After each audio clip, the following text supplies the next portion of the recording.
예수께서 제자들을 불러 이르시되 내가 무리를 불쌍히 여기노라. 그들이 나와 함께 있은지 이미 사흘이 지났으나 먹을 것이 없도다. 새벽을 깨우는 거룩한 기도자 여러분, 주의 말씀의 은혜가 새로워 새 날을 열고 새 달을 열어가는 영광과 은총이 주님 앞에 늘 부유하기를 소망합니다.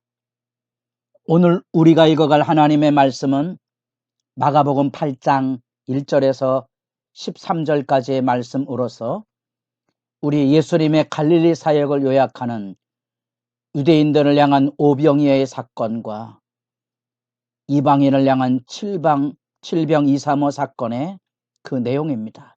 여기 먹이심이라는 중요한 주제를 중심으로 해서 제자들의 깨닫지 못하는 선상의 세 번의 사건과 천국 역사가 이 땅에 도래하고 있는 하늘의 권능에 대한 축기, 귀신을 쫓아냄과 치유의 역사에 대한 증언이 들려지고 있습니다. 그런 점에서 이 먹이심의 이 역사의 중심의 기초는 하나님께서 이스라엘 백성을 애굽 땅 종되었던 집에서 구원해낸 구원의 메시지의 핵심이고, 그 구원의 메시지의 핵심은 우리가 천국 잔치, 교회가 주님께서 주신 은혜를 기뻐하고 즐거워함을 우리가 성찬과 애찬을 통하여 세상에 비추는 것처럼, 어쩌면 우리의 삶 안에 죄로 인하여 잃어버려서 죄로 인하여서 늙고 병들고 다투고 싸우는 이 삶의 굴레로부터 영원한 하나님의 구원을 입어서 기뻐하고 즐거워하는 삶의 실제를 상징하고 있는 구원 사건의 의미가 이 중심에 담겨져 있습니다. 그런 점에서 이 예수님의 여기 나타난 4,000명을 먹이는 이 사건은 부정함에 대한 유대인들의 예수님에 대한 배척, 그것으로 인해 예수님께서 지금 갈릴리 주변부 저 들어오시던 이방 지역을 넘어서 수로보니게 여인을 귀신 들린 딸로서부터 은총의 고침을 열어주시고 귀먹고 누란 이방인을 치유하심으로 이제 예수님께서 주시는 놀라운 구원 역사의 풍요로움, 하늘로부터 오는 구원의 양식이고 우리가 은혜 받으면 누리는 하늘의 기쁨의 잔치지요. 늘 제가 이야기하지만 새벽을 여는 것은 은혜의 잔치의 출발입니다. 삶의 고달픔과 신음과 아픔을 짊어지고 주님 앞에 서며 우린 하루를 하나님의 희망으로 열어가는 영광을 마주대야 합니다. 오늘 그 4,000명을 먹이시는 출발의 그 근본에는 예수님의 긍휼이 유대인이나 이방인이나 차별 없이 열려지는 것을 보게 됩니다. 먹을 것이 없는지라 죄가 가져온 수탈과 압제의 현실이지요. 우리가 죄를 품고 살면 아무리 많은 것을 가져도 욕망이 채워지지 않기 때문에 그 욕망을 채우기 위한 불안과 염려로 인하여 우리는 늘 흔들리고 요동하게 되고 악의 굴레 앞에 매일 수밖에 없는 거죠. 막 아프게 보셔야 될 부분들입니다.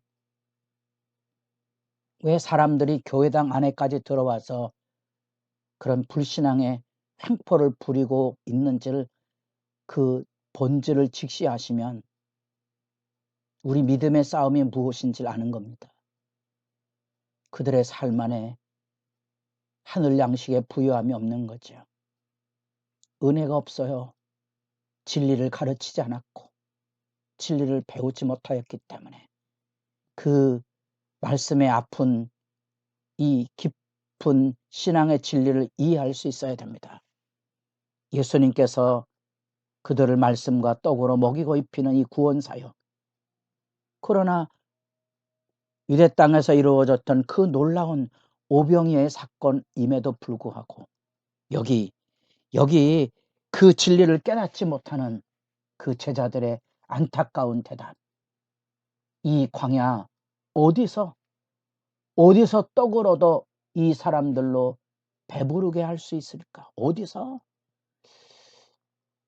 여기 계신 하늘로부터 내려온 산떡인 예수 그리스도에 대한 뭘 이해? 바르게 이해하지 못하는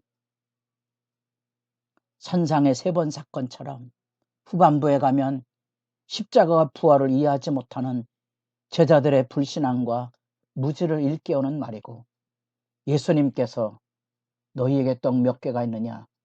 7개로소이다. 이방인들에게 세상에 충만한 숫자인 7을 가지고 축사하고 떼어 나눠주시고, 축복하고 작은 생선 2마리도 나눠주셔서 배불리 먹고 남은 조각 7강줄이 12바구니, 이 각자의 이동수단이 유대인들에겐 바구니고 이방인들에게는 광줄입니다. 다 각자의 그릇대로 배불리 먹고 충만히 채워서 남는 역사를 이렇게 그려지고 있습니다. 하나의 사건이 아닙니다. 유대인과 이방인을 향한 반복된 구원 역사가 나타나고는 영광의 설레는 증언이죠.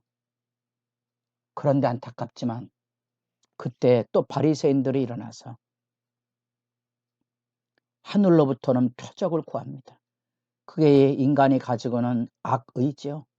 의도적으로 예수 그리스도로 인한 구원 사역에 대한 자기들의 입지, 자기들의 자리, 자기들의 생각을 거슬린다고 분노하고 미워하고 시기하고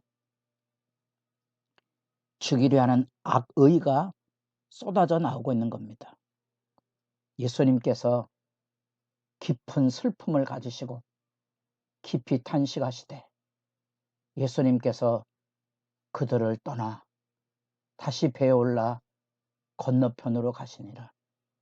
예수님께서 이 갈릴리 사역에 이제 매듭을 지으며 그들을 떠난다는 말 속에 섬뜩한 하나님의 돌아섬을 우리로 하여금 마음 두려운 마음으로 예수님의 행적을 지켜보게 합니다.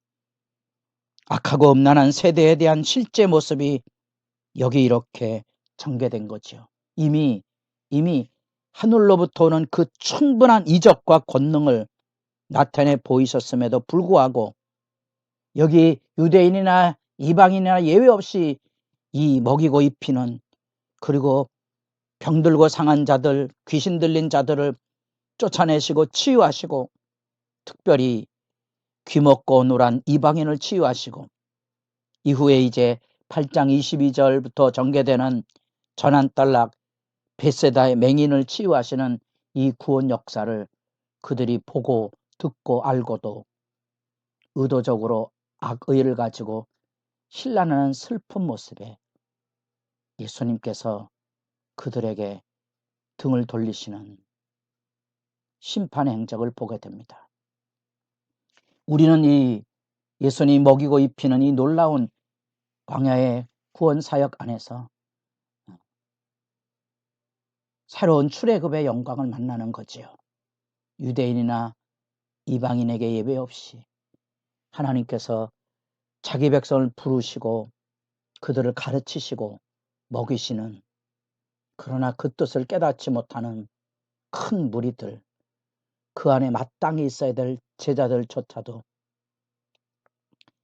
바르게 깨닫지 못하는 안타까운 현실을 구원 역사 안에서 읽어가며, 어쩌면 오늘날 교회 안에서도 주님의 십자가가 밝히 보이는데 그 은혜와 영광을 따라 나오지 못하는 허우적거리는 이 신앙의 아픔을 새삼 돌아보게 하는 겁니다.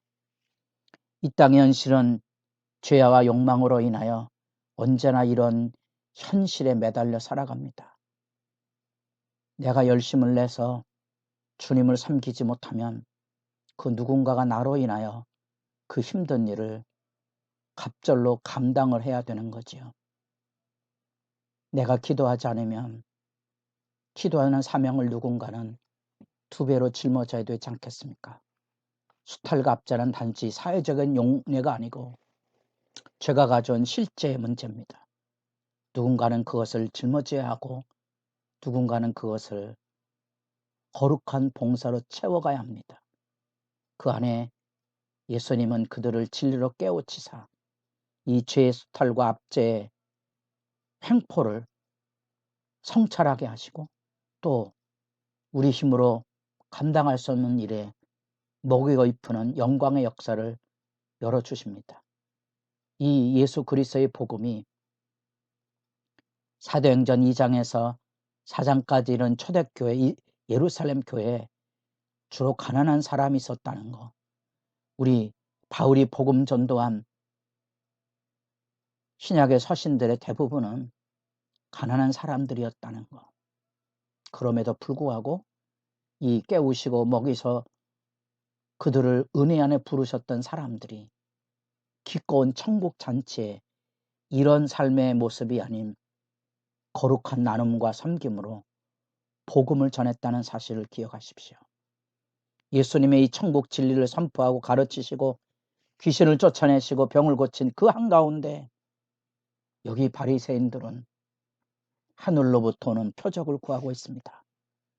이 먹먹한 심정을 가지고 이 불신앙과 무지의 어리석음을 내다보고 주님 앞에 기도하는 시간이 깊어질 수 있기를 바랍니다.